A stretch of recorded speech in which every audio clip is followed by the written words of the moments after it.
புதிய உற்சாகத்தோடு வந்திருக்கிறோம். புதிய உற்சாகத்தோடு செல்கிறோம். புதிய உற்சாகத்தோடு பயணிப்போம். ஏனென்றால் தமிழகத்தில் ஒரு 50-60 ஆண்டு காலமாக இந்துக்களின் மனதை புண்படுத்துவதும், இந்துக்களின் கலாச்சாரத்தை உதாசீனப்படுத்துவதும், பரிகசிப்பதும் ஒரு வழக்கமாகவே இருந்து கொண்டிருந்தது.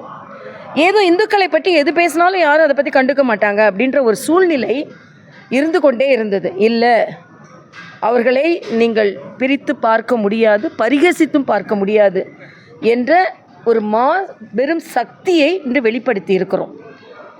தமிழ்க்கடவுள் முருகன் தமிழுக்கானவர், தமிழ்நாட்டுக்கானவர், எங்களுக்கும் ஆனவர். ஆன்மீகம் என்பது தமிழோடு இணைந்தது, தமிழ் என்பது ஆன்மீகத்தோடு இணைந்தது. ஒரு 67க்கு பின்பு ஆன்மீகத்துக்கும் தமிழுக்கும் சம்பந்தம் இல்லை. தமிழ்னா நாங்கள் தான். ஆன்மீகத்தை பாம்பன் சாமி மொத்தம் 6666 பாட்டு தமிழில் பாடியிருக்கிறார். முருகனை பற்றி தமிழ் பாடல்கள் தான் அதிகம்.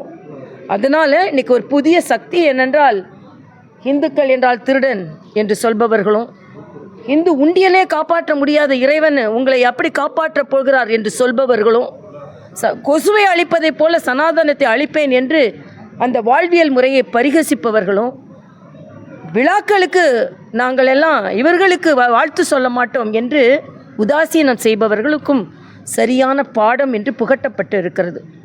உண்மையிலேயே அந்த கந்த சஷ்டி கவசம் எங்களுக்கு கவசமாக விளங்கும். வருங்கால இன்றைக்கி அரசியல் பேசலை, அரசியல் தீர்மானம் இல்லை, அரசியல் தலைவர்கள் யாரும் மிகப்பெரிய அளவில் பங்கெடுத்து கொள்ளவில்லை, ஒரு சில தலைவர்களை தவிர. ஆனால் மாற்றம் ஏற்படும், அரசியல் மாற்றம் ஏற்படும். அப்போ 26 இந்த மாநாடோட தாக்கம் இருக்குன்னு நினைக்கிறீங்க மேடம் தேர்தலில்? எங்களை தாக்குபவர்கள் மீது தாக்குதல் இருக்கும்.